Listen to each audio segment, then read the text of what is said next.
నిన్న హైకోర్టు ఒక తీర్పు ఇచ్చింది. తీర్పు అంటే మొత్తం తీర్పు కాదు, ఒక సజెషన్ మాత్రం లాంటిది. మీ భర్త రాజలింగమూర్తి చనిపోయాడు. 1,00,000 కోట్ల అవినీతి మీద అలుపెరగని పోరాటం చేస్తున్న వ్యక్తి చనిపోయాడు. చనిపోయిన వ్యక్తి ఇప్పుడు సాక్ష్యం, ఆ సాక్ష్యమే లేనప్పుడు కేసు ఎలా కంటిన్యూ అవుతుంది అని చెప్పేసి హైకోర్టు. ఈ నేపథ్యం మీరు ఈ కేసుని ఎలా కంటిన్యూ చేస్తారు? మీ ఆయన దగ్గర ఉన్న సాక్ష్యాలు మీ దగ్గర ఏమైనా ఉన్నాయా? ఉన్నాయి సార్. ఆయన చేసినది సార్, ఆయన చనిపోయింది కారణం మేడిగడ్డ ప్రాజెక్టు మీద చనిపోయాడు. దాని ఇష్యూ ఏమంటున్నారంటే ఒక చిన్న ల్యాండ్ ఇష్యూ తీసి ఈయన కేసును డైవర్ట్ చేసేందుకు ప్రయత్నిస్తున్నారు. ఇది చేసింది ఎవరు? వెనకాల పెద్ద పెద్ద వాళ్ళు ఉన్నారు. చిన్న చిన్న వాళ్ళు ఏం కాదు. ఒక లక్షల 100 కోట్ల ప్రాజెక్టు ఇది. కేసీఆర్ మేడిగడ్డ ప్రాజెక్టు. దాని విషయంలో నా భర్త అటెండ్ మర్డర్ అయ్యిండు. అది చిన్న విషయం, మామూలు విషయం కాదు. ఇది కాదు, అంత ల్యాండ్ విషయం జోలు చూసుకుంటూ చిన్నగా ల్యాండ్ విషయం చనిపోయిందని సృష్టిస్తాడు. చనిపోయిన వ్యక్తి చనిపోయింది కదా, దీన్ని కేసును డైవర్ట్ చేయడానికి ప్రయత్నిస్తున్నారు. ఓకే, 24వ తారీఖు అంటే ఇంకా 2 రోజుల టైం ఉంది. అప్పటి వరకు హైకోర్టు దగ్గరికి మీరు వెళ్ళే అవకాశం ఉందా?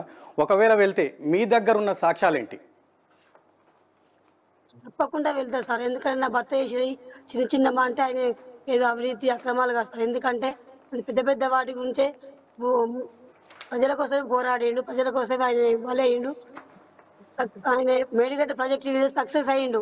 దాన్ని ఓర్వలేక ఇది ఏంటంటే కేసీఆర్ ఒక మాజీ ముఖ్యమంత్రి మీద ఆయనకి ఎఫెక్టివ్ పడుతుందని దాని కోణంలో తీసుకొని ఆయనను అటెంప్ట్ మర్డర్ చేయడం జరిగింది.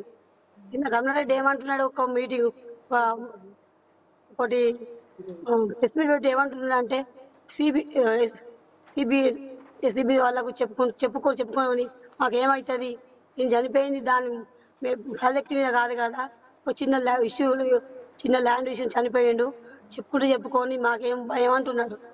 ఎందుకంటే ఆయన ఒక మేడిగడ్డ ప్రాజెక్టు అంటే ఒక మాజీ సీఎం మీద కేసు వేసిండు కదా. అంటే రమణారెడ్డి ఎట్లా అంటే కొన్ని నియోజకవర్గంలో ఒక సామాన్యుడు, ఒక బీసీ బిడ్డ, ఆ బీసీ బిడ్డను ఎదుర్కొంటూ చేసిండు. ఒక సామాన్యుడు నా మీద కేసు వేయడం ఇంతవరకు సమాజం. నువ్వేం చేస్తున్నావని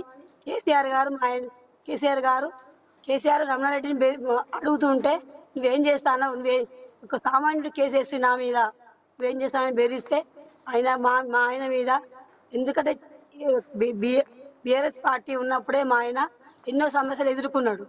ఒక జూబార్కు కావాలని మీరు పేపర్లలో చూడండి, ఆయన చేసిన మంచి పనులు ఏమున్నది. ఆయన అంటే ఒక మేడిగడ్డ ప్రాజెక్టు మీద పెద్ద అంటే కుంభకోణం జరుగుతుంది. ఈ ప్రజల సొమ్ము, ప్రజల ధనాన్ని దుర్వినియోగం చేస్తున్నారు. ఎందుకు వీళ్ళు అక్రమంగా దోచుకుంటున్నారు?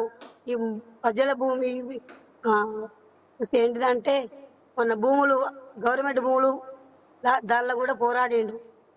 చనిపోయింది మామూలు చిన్న విషయంలో కాదు. ఆ చిన్న ల్యాండ్ ఏంటంటే బీఆర్ఎస్ హయాంలోనే ఎన్నో చిన్న అసొంటి కేసులు ఎన్నో ఎదుర్కొన్నాడు. అది పెద్ద ప్రాజెక్ట్ కాబట్టి దానిలో విషయంలో కేసు వేసిండు. దానిలో చనిపోయే ముందు రోజు దానిలో మాకు రిజల్ట్ వచ్చేది. ఇట్లా చనిపోయింది కదా, దీని కేసును డైవర్ట్ చేద్దామని వాళ్ళు అట్లా ప్రయత్నించి దీన్ని తప్పుదో పట్టిస్తున్నాడు. ఇప్పుడు మీరు అన్నట్టు ఒక మాట, తీర్పు నిన్న వచ్చింది. తీర్పు వస్తుందని తెలిసి కేసు వేసిన వ్యక్తిని చంపేస్తే ఇంకా కేసు ఉండదు, సాక్ష్యాలు ఉండవు. ఆ ఉద్దేశంలోనే చంపేశారని మీరు అంటారు, అవునా? అదే సార్, తీర్పు వస్తుంది. ఈ మనిషి బతుకుంటే ఈ తీర్పు వస్తే మేము జీర్ణించుకోలేక ఆయన అటెంప్ట్ మర్డర్ చేసి, మామూలు మర్డర్ కాదు, అటెంప్ట్ మర్డర్ చేసి చంపేసిండ్రు. ఇది చనిపోయింది కదా, ప్లాన్ ప్రకారం ఇది కరెంటు బంద్ చేసి, కరెంటు లేకుండా చేసి దాన్ని చంపేసిండ్రు. ఎందుకంటే ఇది మనిషి బతుకుంటే ఇంకెన్నో విషయాలలో మేము సీఎంగా మమ్మల్ని నన్ను ఓడిస్తాడు, నేను ప్రజల్లోకి పోకుండా చేస్తాడనే కోణంతో ఆయన అటెంప్ట్ ప్లాన్ ప్రకారము మర్డర్ చేసిండు. ఎవరు చేసిండు అంటే ఈ రమణారెడ్డి చేయించింది కాదు, రమణారెడ్డి చేయించిండు. రమణారెడ్డి వెనకాల కేసీఆర్, కేటీఆర్, హరీష్ రావు ఉన్నాడు. వీళ్ళ ద్వారా స్టెప్ బై స్టెప్ వచ్చింది.